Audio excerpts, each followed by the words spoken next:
जय श्री राम। शंखनाद में आपका स्वागत है। पश्चिम बंगाल में बीजेपी ने जीत हासिल कर ली है और ममता बनर्जी सरकार से सत्ता से बाहर हो चुकी है। अब बीजेपी सरकार बनाने के बाद अगले पड़ाव की तरफ बढ़ रही है। 9 मई की तारीख की घोषणा की गई है कि उस दिन भाजपा सरकार का शपथ ग्रहण समारोह होगा। मुख्यमंत्री शपथ लेंगे और मंत्री भी शपथ लेंगे कि अब बंगाल में जो नई सरकार बनने वाली है आखिर उसे कौन चलाएगा। बीजेपी के मुख्यमंत्री पद को लेकर कई नाम चर्चा में हैं, जहां अंदर खाने भी बात हो रही है, मीडिया में भी बात हो रही है और जिनकी अपनी उपलब्धियां भी हैं जिसके कारण वो नाम चर्चा में आए हैं। इसमें 5 नाम आगे चल रहे हैं जो इस रेस में है, जैसा कि बीजेपी के नेता भी बता रहे हैं। नाम ना बताने की शर्त पर कुछ लोग बयान दे रहे हैं, मीडिया रिपोर्ट्स है, उसमें इन्हीं नामों को लेकर अंदर चर्चा चल रही है कि इसमें इनके योगदान और इनकी उपलब्धियों और बंगाल में बीजेपी की आने वाली जरूरतों को देखते हुए, क्योंकि बंगाल एक बड़ा राज्य है, बड़ी जिम्मेदारी है और बीजेपी के लिए ये सफर अभी शुरू ही हुआ है, इसमें लंबा जाना है तो उसके लिए सही नेता चुनना जरूरी है। तो इसके लिए जिन नामों पर चर्चा हो रही है, जो नाम आगे बीजेपी किसी एक नाम पर चर्चा नहीं कर रही है, जिन नामों पर चर्चा कर रही है उनके बारे में आप जानिए कि आखिर क्यों उनकी दावेदारी मजबूत है।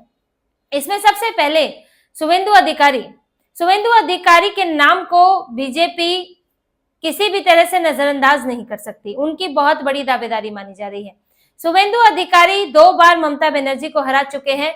बंगाल में टीएमसी का चेहरा ममता बनर्जी है और शुवेंदु अधिकारी वो एकमात्र नेता है कि ममता बनर्जी जहां जा रही है वो उन्हें हरा देते हैं।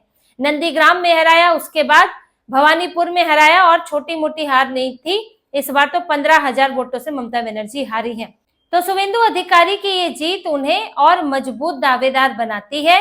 इस तरह की उपलब्धि पाने वाला कोई और नेता है नहीं बीजेपी के अंदर। वहीं बीजेपी का आधार बढ़ाने में, बंगाल में अपनी जड़ें मजबूत करने में शुवेंदु अधिकारी की बड़ी भूमिका रही। बीजेपी को एक बड़ी ताकत मिली जब शुवेंदु अधिकारी टीएमसी छोड़कर आए। नंदीग्राम का इलाका हो, उसके आसपास के इलाके हो, वहां पर शुवेंदु अधिकारी ने स्थापित किया। इस बार जब वो भवानीपुर से लड़े, जैसा कि अमित शाह ने भी बताया कि उन्होंने खुद कहा था कि आप नंदीग्राम से तो लड़े लेकिन आप भवानीपुर से भी लड़े। तो भवानीपुर से जब वो लड़े कोलकाता में, तो उससे पूरा एरिया मोबिलाइज हुआ और वहां पर अमित शाह भी डटे रहे, शुवेंदु अधिकारी भी एक्टिव रहे। नंदीग्राम से ज्यादा वो यहाँ एक्टिव रहते भवानीपुर में, तो उससे ममता बनर्जी के लिए मुश्किल खड़ी हुई और बीजेपी का वहां पर चर्चा ज्यादा हुई। तो बीजेपी को शुवेंदु अधिकारी की प्रेजेंस से फायदा मिला है और वो एक तरह से इनसाइडर के तौर पर भी आए थे ममता बनर्जी के, तो और एक बड़े नेता वहां से, और वहां से जब एक बड़ा नेता आता है तो अकेला तो आता नहीं है। पिछली बार तो कई और भी उसके बाद यहाँ शामिल हुए थे, हालांकि इस बार बीजेपी ने नहीं किया, टीएमसी के ज्यादा नेताओं को नहीं लिया, क्योंकि इससे अपनी पार्टी के अंदर समस्या खड़ी हो जाती है और वो नेता जो है बाद में जीतने के बाद कई बार छोड़कर चले जाते हैं। तो शुवेंदु अधिकारी बीजेपी के लिए कई तरह से फायदेमंद रहे हैं, वरिष्ठ नेता भी हैं और जिस तरह के बेबाक नेता भी हैं। अभी जिस तरह के वो बयान दे रहे हैं, उन्होंने साफ कहा कि मुझे हिंदुओं ने जिताया है, मुसलमानों ने सीधे सीधे टीएमसी को, ममता बनर्जी को वोट किया था, मुझे हिंदुओं ने जिताया है। उन्होंने ये बात कल ही कह दी थी। वो आगे की कहानी लिख रहे हैं बीजेपी की कि आगे बीजेपी को यहाँ पर किस तरह से आज जो थोड़ा हिंदू एकजुट हुआ है, उस हिंदू को असली तस्वीर और दिखानी है और उसे पूरी तरह एकजुट करना है। तो बंगाल के हालात अभी जो थोड़ा बहुत सामने आए हैं, जो अभी तक नहीं दिख रहे थे कि यहाँ घुसपैठियों के कारण क्या हो रहा है, अब चित्र और साफ करना है और वहां पर बीजेपी को आगे लोकसभा तक भी जाना है। तो शुवेंदु अधिकारी उसमें भूमिका निभा सकते हैं। इसके अलावा दिलीप घोष बीजेपी के वरिष्ठ नेता, बंगाल के पुराने नेताओं में से हैं। ये वो लोग हैं जो तब से काम कर रहे हैं जब बीजेपी वहां मात्र 3 सीट लाई थी। इन्होंने धीरे धीरे बीजेपी को स्थापित किया। तो ये कह सकते हैं कि शुवेंदु अधिकारी जैसे नेता जहां बाद में आए लेकिन उन्होंने काम किया, जगह बनाई, पर दिलीप घोष जैसे नेता वो है जो उस समय भी रहे जब पार्टी वहां कुछ नहीं थी और पार्टी को सीढ़ी दर सीढ़ी ऊपर चढ़ाने में अहम भूमिका है। वो पिछली बार अध्यक्ष भी थे, यहाँ पर बीजेपी के अध्यक्ष थे। इस बार वो खड़गपुर सदर सीट से जीते हैं और आरएसएस प्रचारक भी रह चुके हैं।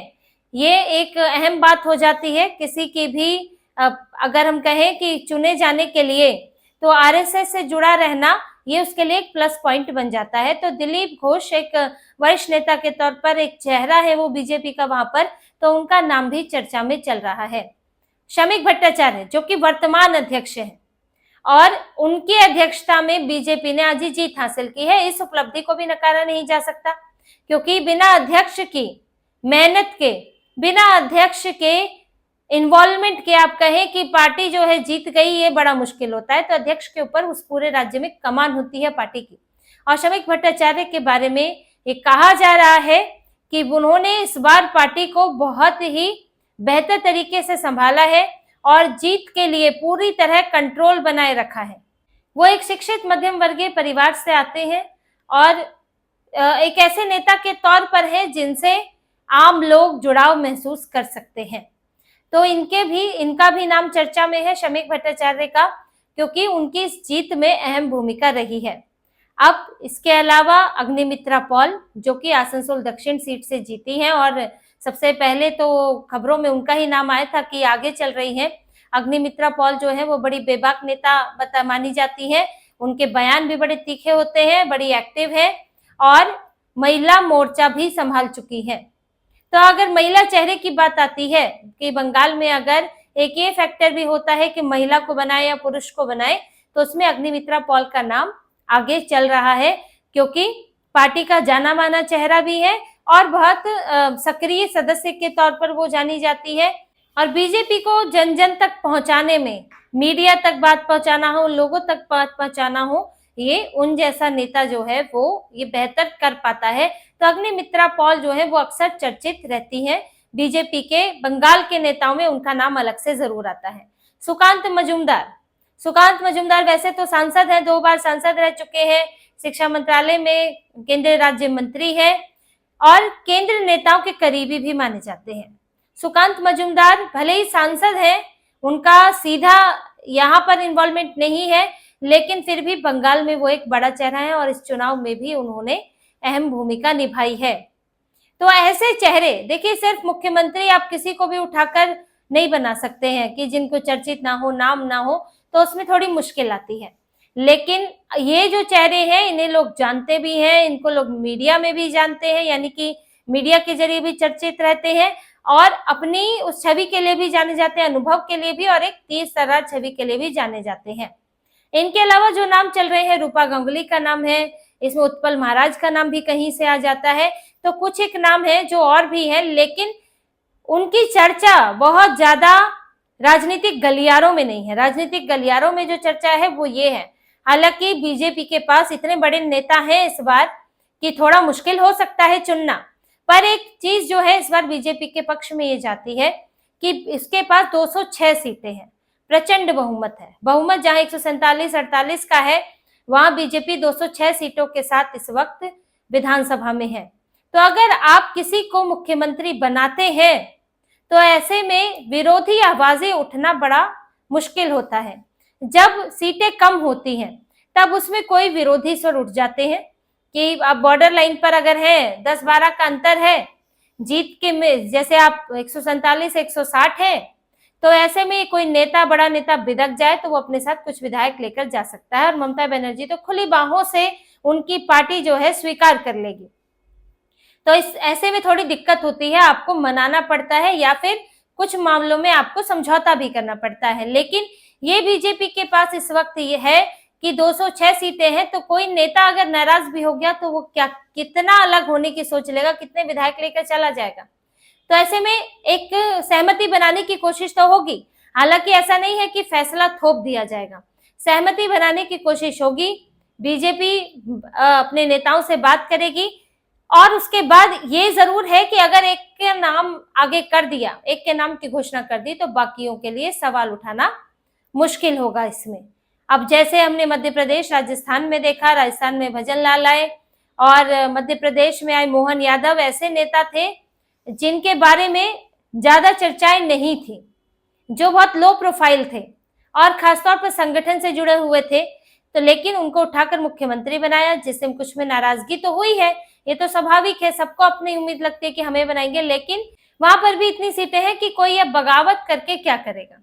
तो यही बात बंगाल में। हालांकि बंगाल में एक बात ये भी है कि बीजेपी किसी लो प्रोफाइल नेता को नहीं बना सकती, क्योंकि ये बहुत कह सकते हैं हॉटस्पॉट है ये इलाका। इसमें बीजेपी अपनी लोकसभा की संभावनाएं भी देख रही है, क्योंकि लोकसभा में अभी बीजेपी को बहुत ज्यादा सीटें यहाँ से नहीं आती हैं, पिछली बार भी नहीं आई थी। तो बीजेपी उस 2029 के लिए भी कुछ यहाँ पर उम्मीद देख रही है, और यहाँ एक ऐसा नेता चाहिए जो कि लोगों को एकजुट कर सके, हिंदुओं को एकजुट कर सके, ताकि जो थोड़ा बहुत भी भ्रम की स्थिति है वो मिट जाए, जैसे कि असम में है। तो कोई हिमंत बिस्व शर्मा टाइप भी इन्हें यहाँ चाहिए। तो ये सब फैक्टर्स हैं जिन्हें बीजेपी ध्यान रखेगी।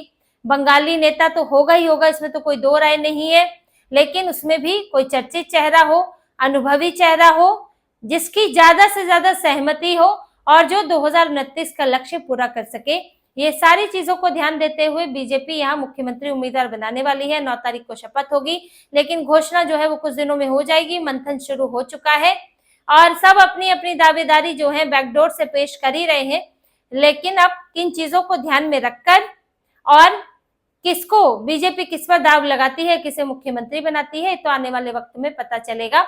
लेकिन फिलहाल सरकार बीजेपी की है, 5 साल की सरकार है, और इसके जरिए बीजेपी को अपना अगले 5 साल का आधार और मजबूत करना है। ये टारगेट वो अभी से लेकर चल रही है।